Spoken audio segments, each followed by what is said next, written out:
ನಮಸ್ಕಾರ ಶರಣಾರ್ಥಿ ನಿಮ್ಮ ಶರಣು ವಸ್ತ್ರಾದ್ ಇವತ್ತು ಮತ್ತೊಂದು ವಿಡಿಯೋ ಜೊತೆಗೆ ನಿಮ್ಮ ಎದುರಿಗೆ ಮತ್ತೆ ಬಂದಿದ್ದೇನೆ.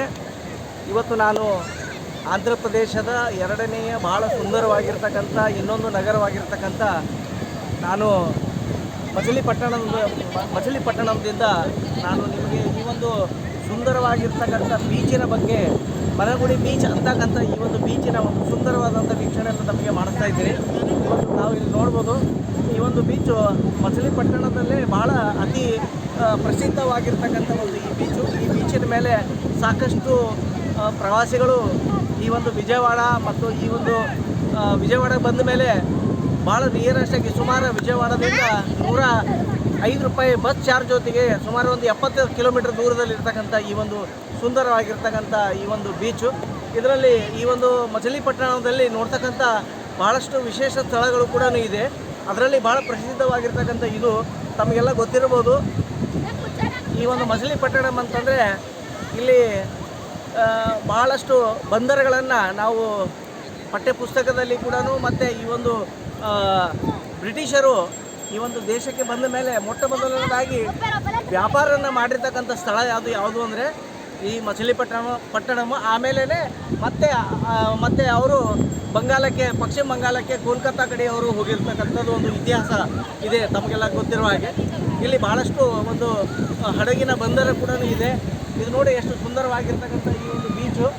ಆದರೂ ಕೂಡ ಬೇರೆ ಕಡೆ ಒಂದು ಕಂಪ್ಯಾರಿಸನ್ ಮಾಡಿದರೆ ಅಷ್ಟು ಹೇಳ್ತಕ್ಕಂಥ ಒಂದು ಸವಲತ್ತುಗಳನ್ನು ನಾವು ಇಲ್ಲಿ ಕಾಣ್ತಾ ಇಲ್ಲ. ಯಾಕಂದರೆ ಇಲ್ಲಿಯ ಒಂದು ಸರ್ಕಾರದ ನಿರ್ಲಕ್ಷ್ಯತನೋ ಏನೋ ಆದರೆ ಈ ಒಂದು ಬೀಚಿನಲ್ಲಿ ಅಷ್ಟು ಸುಂದರವಾಗಿರ್ತಕ್ಕಂಥ ಒಂದು ವಾತಾವರಣ ಕಾಣ್ತಾ ಇಲ್ಲ. ಆದರೂ ಕೂಡ ಭಾಳಷ್ಟು ಜನ ಪ್ರವಾಸಿಗರು ಈ ಒಂದು ಮಚಲಿಪಟ್ಟಣಂ ಬಂದರೆ ಈ ಒಂದು ಸ್ಥಳಕ್ಕೆ ಬಂದು ಈ ಒಂದು ಬೀಚಿಗೆ ಬರ್ತಕ್ಕಂಥ ಒಂದು ಹೋಗ್ತಕ್ಕಂಥ ಒಂದು ಇಲ್ಲಿ ಒಂದು ಜನರ ಒಂದು ಆಕರ್ಷಕ ಸ್ಥಳ ಅಂದರೆ ಇದು. ಇಲ್ಲಿ ನೋಡ್ಬೋದು ತಾವು, ಇಲ್ಲಿ ಭಾಳಷ್ಟು ಜನ ಫೋಟೋಗ್ರಾಫರ್ಸ್ಗಳು ಇಲ್ಲಿ ಬಂದಂಥ ಯಾತ್ರಿಕರ ಫೋಟೋಗಳನ್ನು ತೆಗೆದು ಅವರನ್ನು ₹30 ಒಂದು ಫೋಟೋನ ಕೊಡ್ತಾರೆ. ಜೊತೆಗೆ ಹಾರ್ಸ್ ರೈಡಿಂಗ್ ಕೂಡ ಇದೆ. ನಾವಲ್ಲಿ ನೋಡ್ಬೋದು, ಹಾರ್ಸ್ ರೈಡಿಂಗ್ನಲ್ಲಿ ಕೂಡ ಹಾರ್ಸ್ ರೈಡಿಂಗು ಮತ್ತು ವೆಹಿಕಲ್ ಟೂ ವೀಲರ್ ಸ್ಕೂಟ್ರ್ ಥರನೇ ಇರ್ತಕ್ಕಂಥ ಈ ಒಂದು ಬೀಚಿನಲ್ಲಿ ₹100 ಶುಲ್ಕದೊಂದಿಗೆ ಈ ಒಂದು ರೈಡಿಂಗ್ ಕೂಡ ಮಾಡ್ತಕ್ಕಂಥ ವ್ಯವಸ್ಥೆ ಇದು. ಬನ್ನಿ ನಮಗೆ ಇದನ್ನು ಸಮೀಪವಾಗಿರ್ತಕ್ಕಂಥ ಈ ಒಂದು ಮಚಲಿಪಟ್ಟಣಂದ ಒಂದು ಸಮುದ್ರದ ವಿಹಂಗಮ ನೋಟವನ್ನು ನಾವು ನೋಡ್ಬೋದು.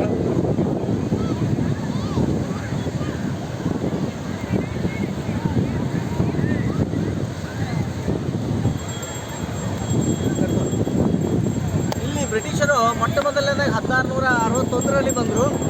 ಇಲ್ಲಿ ಬಂದು ವ್ಯಾಪಾರವನ್ನು ಮಾಡಿದ್ರು. ಆಮೇಲೆ ಡಚ್ಚರು ಮತ್ತು ಫ್ರೆಂಚ್ ಜನ ಕೂಡ ಈ ಒಂದು ಸ್ಥಳದಲ್ಲಿ ಮಚಲಿಪಟ್ಟಣದಲ್ಲಿ ಒಂದು ವ್ಯಾಪಾರ ಕೇಂದ್ರವನ್ನಾಗಿ ಮಾಡಿರ್ತಕ್ಕಂಥದ್ದು ಒಂದು ಇತಿಹಾಸ ಕೂಡ ಇದೆ. ನಾವು ಬರೀ ನೋಡಿ,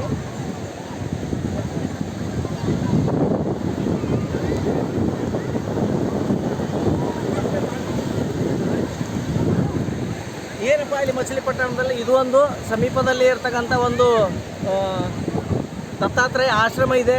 ಮತ್ತು ಜೊತೆಗೆ ವಿಠೋಬನ ಇಲ್ಲಿ ಒಂದು ಪಾಂಡುರಂಗ ವಿಠಲನ ಒಂದು ಗುಡಿ ಕೂಡ ಇದೆ. ಇಲ್ಲಿ ಪ್ರಮುಖವಾಗಿ ಆಕರ್ಷಣೆಯಲ್ಲಿ ಇರ್ತಕ್ಕಂಥ ಈ ಒಂದು ಮಚಲಿಪಟ್ಟಣದಲ್ಲಿ ಇರ್ತಕ್ಕಂಥ ಸ್ಥಳಗಳು. ತಾವು ಹೇಳುತ್ತಾ ಧನ್ಯವಾದಗಳು.